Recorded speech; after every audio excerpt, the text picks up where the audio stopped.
In this video, I'm going to show you how to replace the AC condenser on this Nissan Frontier. This is located right in front of your radiator. Let's get started. In order to perform this job safely, you have to have the refrigerant evacuated from the system.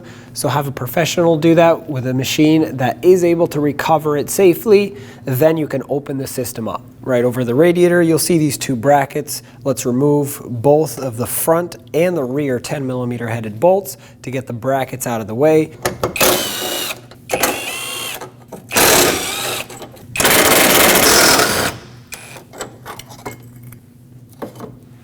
Now on each side of the grill where the bumper cover attaches to the upper radiator support, you'll see two of these push clips. Let's pop them both out.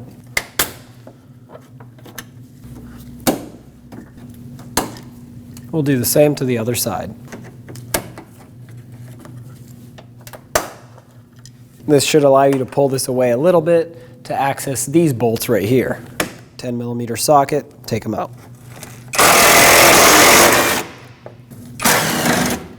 Now remove the brackets. Now on each side of the AC condenser, we'll have to disconnect the line and then unbolt it from the radiator. Let's start with the line. This will be a 10mm bolt that you have to remove.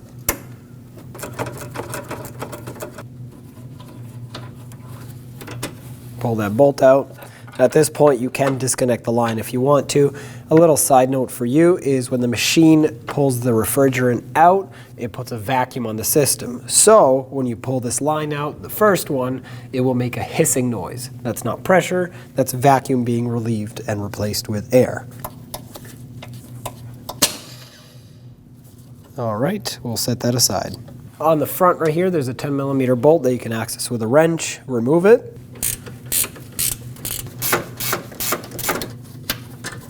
One last thing on the passenger side is right below the line that we disconnected, there's an AC pressure switch. We'll press on this tab and just disconnect it. We'll worry about taking it off of the condenser after this is out, just because it'll make it easier to remove then, but you have to unplug the wiring. On the driver's side of the AC condenser and radiator assembly, you'll see that this line is connected with a 12mm bolt. Remove that bolt so we can pull the line off the AC condenser.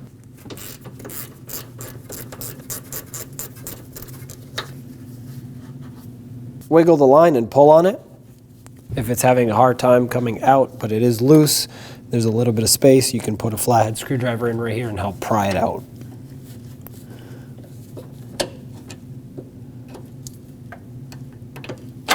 There we go. There was quite a bit of corrosion in there. And at the top of the radiator, just like on the other side, remove the bolt that holds the condenser onto the radiator.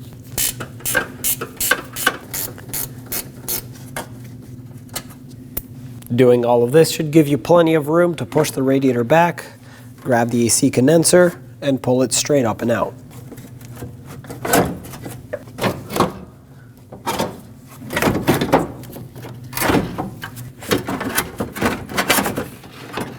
There it is.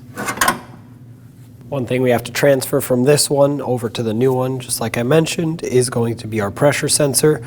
I'm using a 24mm wrench. You can use a socket if that's what you have.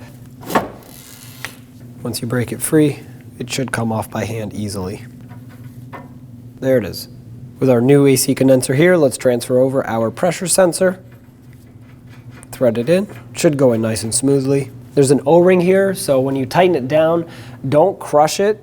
It will destroy the O-ring and prevent it from sealing up.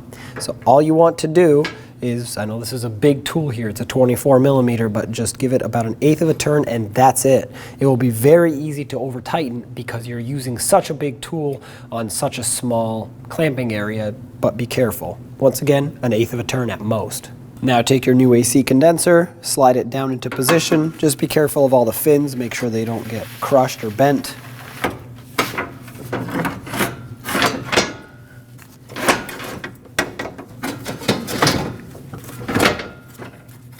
All right, that's fully seated. It looks like it all lines up. Before I go further, I want to partially secure this corner of the AC condenser to this corner of the radiator by threading in this bolt. With this in, do the same to the other side to make sure that it's lined up and it's in position before we continue connecting everything. And with that reconnected on the other side, I know everything is ready to move forward. So let's reconnect this line and line it up with the condenser, slide it on, take that 12mm headed bolt and thread it back into its threads.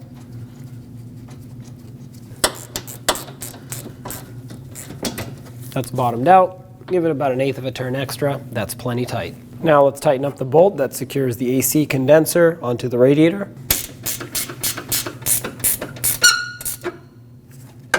Make it nice and snug. Let's tighten up this bolt as well.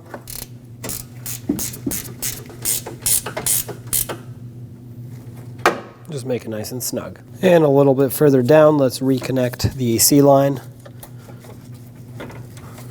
Push that in all the way. We'll get the bolt in.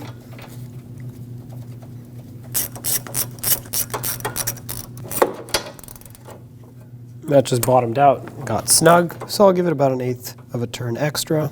That's plenty. Now it's time to plug in the pressure sensor. Make sure it clicks. And there we go. On each side of the radiator, let's install the smaller brackets that hold the radiator itself. These are towards the outside. And we'll get the 10mm headed bolt right in here. Snug that up.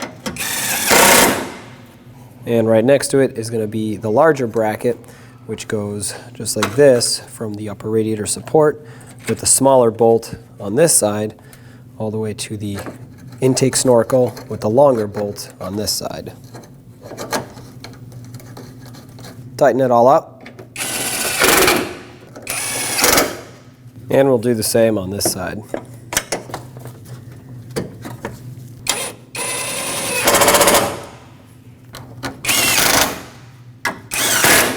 And with that done, you can now clip in the top of the bumper or the grille with the 2 push clips on each side.